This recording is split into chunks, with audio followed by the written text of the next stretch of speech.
Chapter 4 Ramona and the Apples. "Mother, I'm home," Beezus called as she burst into the house one afternoon after school. Mother appeared, wearing her hat and coat and carrying a shopping list in her hand.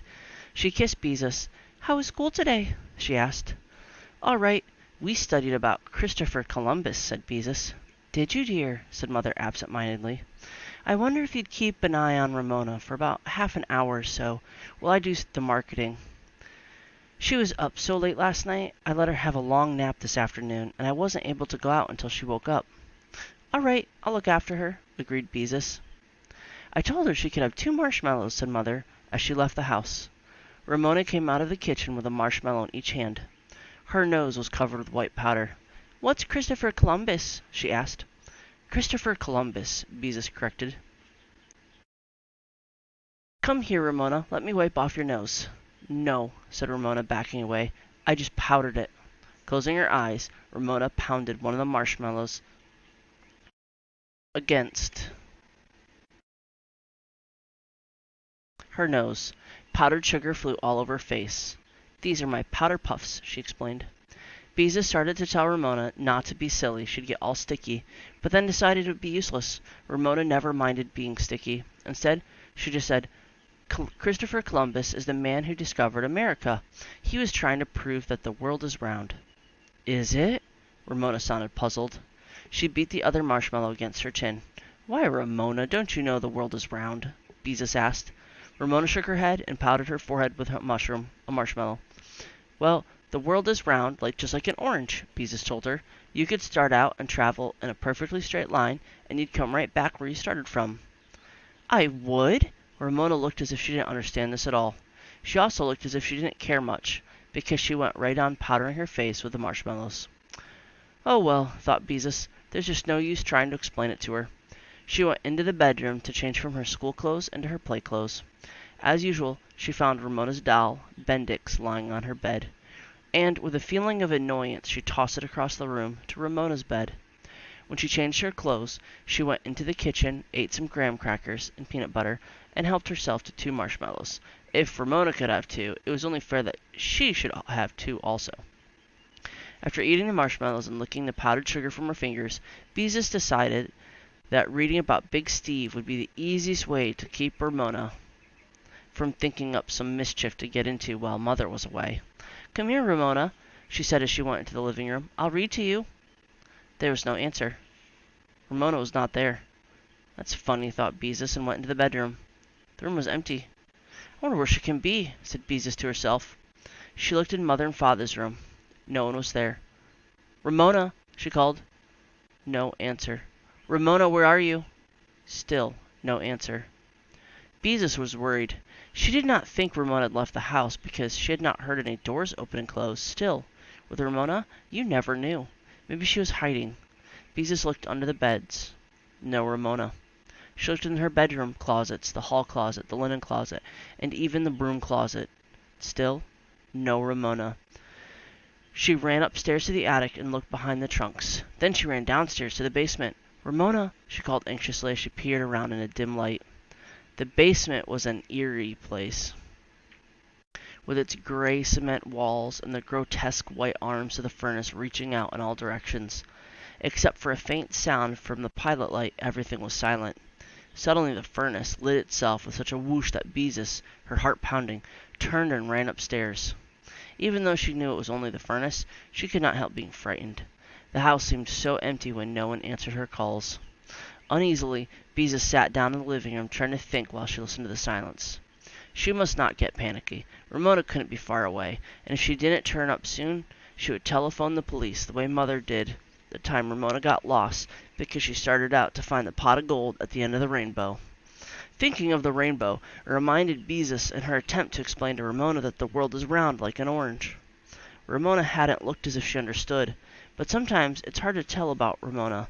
Maybe she just understood the part about coming back where she started from.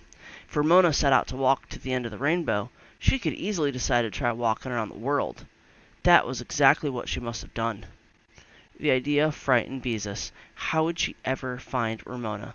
And what would Mother say when she came home and found Ramona gone? To think of Ramona walking in a straight line, hoping to go straight around the world and come back where she started from, trying to cross busy streets alone, honked at by trucks, barked at by stray dogs, tired, hungry. But I can't just sit here, thought Beezus. I've got to do something. I'll run up and I'll look up and down the street. She can't have gone far. At that moment, Beezus heard a noise. She thought it came from the basement, but she was not certain. Tiptoeing to the cold air intake in the hall, she bent over and listened. Sure enough, a noise so faint she could scarcely hear it come up through the furnace pipe. So the house wasn't empty after all. Just wait until she got hold of Ramona. Beezus snapped on the basement light and ran down the steps. Ramona, come out, she ordered. I know you're here. The only answer was a chomping sound from the corner of the basement.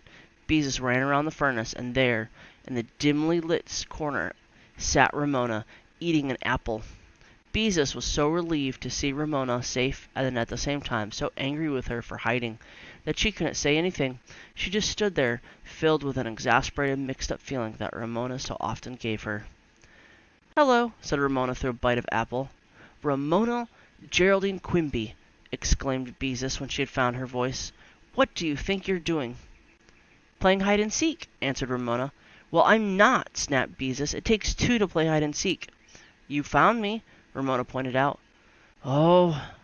Once again, Beezus couldn't find any words. To think she had worried so when all the time Ramona was sitting in the basement listening to her call and eating an apple too. As she stood in front of Ramona, Beezus's eyes began to grow accustomed to the dim light, and she realized what Ramona was doing. She stared, horrified at what she saw, as if hiding were not enough. What would Mother say when she came home and found what Ramona had been up to this time? Ramona was sitting on the floor besides a box of apples. Lying around her, on the floor, the cement floor, were a number of apples, each with one bite out of it. While Beezus stared, Ramona reached into the box, selected an apple, took one big bite out of the reddest part, and tossed the rest of the apple onto the floor. While she noisily chewed that bite, she reached into the apple box again. Ramona! Cried Beezus, horrified. You can't do that! I can too, said Ramona, through her mouthful.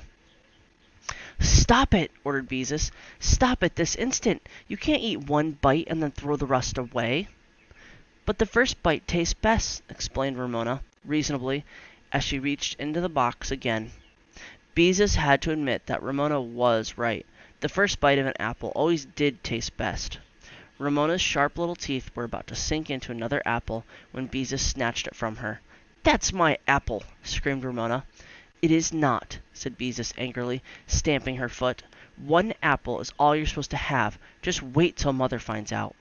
Ramona stopped screaming and watched Beezus.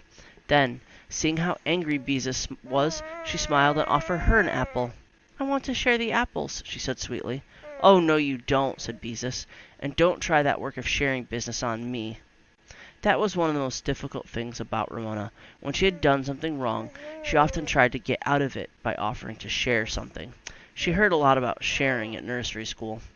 Now what am I going to do? Beezus wondered. I promised Mother I'd keep an eye on Ramona, and look what she's done, gone and done. How am I going to explain this to Mother? I'll get scolded too.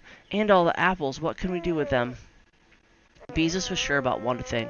She no longer felt mixed up about Ramona. Ramona was perfectly impossible. She snatched Ramona's hand. You come upstairs with me and be good until Mother gets back, she ordered, pulling her sister up the basement stairs. Ramona broke away from her and ran into the living room. She climbed onto a chair where she sat with her legs sticking straight out in front of her. She folded her hands in her lap and said in a quiet voice, Don't bother me. This is my quiet time. I am supposed to be resting. Quiet times were something else that Ramona had learned about at nursery school. When she didn't want to do something, she often insisted she was supposed to be having a quiet time. Beezus was about to say that Ramona didn't need a quiet time because she hadn't been playing hard, and Mother had said that she had already had a nap. But then, she thought better of it. If Ramona wanted to sit in a chair and be quiet, let her. She might stay out of mischief until Mother came home. Beezus had no sooner sat down to work on her potholders, planning to keep an eye on Ramona at the same time, when the telephone rang. It must be Aunt Beatrice, she thought. Before she answered, Mother said Aunt Beatrice almost always talked to each other about this time of day. "Hello, darling, how are you?" asked Aunt Beatrice. "Oh, Aunt Beatrice!" cried Beezus. "Ramona has done something awful, and I was supposed to be looking after her. I don't know what to do." She told about Ramona's hiding in the cellar and biting into half a box of apples. Aunt Beatrice laughed. "Leave it to Ramona to think up something new," she said. "Do you know what I'd do if I were you?" "What?" said Beezus eagerly, already feeling better because she had confided her troubles into her aunt. "I wouldn't say anything more about it," said Beatrice. "Lots of times little children are naughty because they want to attract attention. I have an idea that saying nothing about her naughtiness will worry Ramona more than a scolding." Beezus thought this over and decided her aunt was right. If there was one thing Ramona couldn't stand, it was being ignored. "I'll try it," she said. "And about the apples," Aunt Beatrice went on, "all I can suggest is that your mother might make apple sauce." This struck Beezus as being funny, and as she and her aunt laughed together over the telephone, she felt much better. "Tell your mother I phoned," said Aunt Beatrice. "I will," promised Beezus, "and please come over soon." When Beezus had heard her mother drive up, she rushed out to meet her and tell her the story of what Ramona had done. Also told her Aunt Beatrice's suggestion. "Oh dear, leave it to Ramona," sighed her mother. "Your aunt is right. We won't say a word about it." Beezus helped her mother carry the groceries into the house. Ramona came into the kitchen to see if there was any animal crackers among the packages. She waited a few minutes for her sister to tattle on her. Then, when Beezus did not say anything, she announced, "I was bad this afternoon." She sounded pleased with herself. "Were you?" remarked Mother calmly. "Beezus, I think applesauce would be good for dessert tonight. Will you run down and bring up some apples?" When Ramona looked disappointed, as having failed to rouse any interest, Beezus and her mother exchanged smiles. "I want to help," said Ramona, rather than being left out. Beezus and Ramona made 4 trips in the basement to bring up all the bitten apples. Mother said nothing about their appearance, but spent the rest of the afternoon peeling and cooking apples. After she had finished, she filled her 2 largest mixing bowls, a casserole, and a bowl of her electric mixer with the applesauce.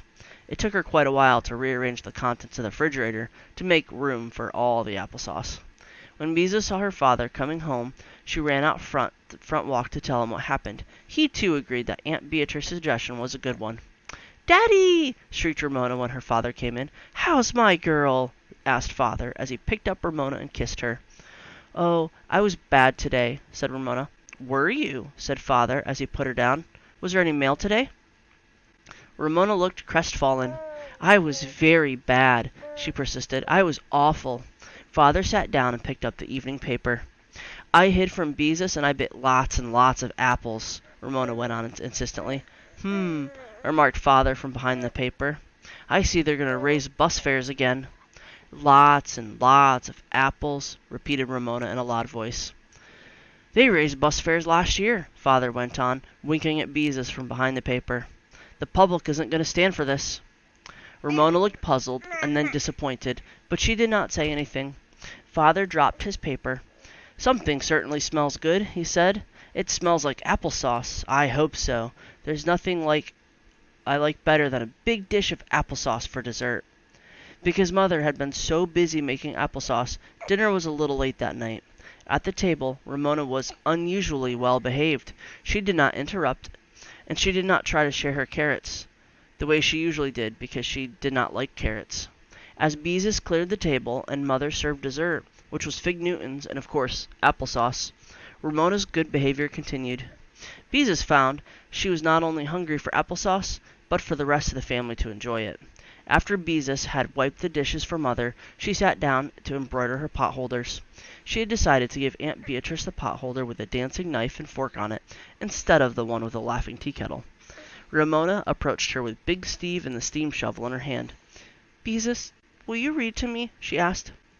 "She thinks I'll say no, and she can make a fuss," thought Beezus. "Well, I won't give her a chance." "All right," she said, putting down her potholder and taking the book while Ramona climbed into the chair beside her. Big Steve was a steam shovel. He was the biggest steam shovel in the whole city, Beezus read. "Grrr," growled Big Steve, when he moved the earth to make way for the new highway. Father dropped his newspaper and looked at his two daughters sitting side by side. "I wonder," he said, "exactly how long this is going to last." "Just enjoy it while it does," said Mother, who was basting patches on the knees of a pair of Ramona's overalls. "Grr," growled Ramona. "Grr." Beezus also wondered how long this would go on. She didn't enjoy growling like a steam shovel, and she felt that perhaps Ramona was getting her own way after all. "I'm trying to like her. I'm supposed to, anyhow, Beezus thought. And I do like her more than I did this afternoon when I found her in the basement. But what on earth will Mother ever do with all that applesauce?"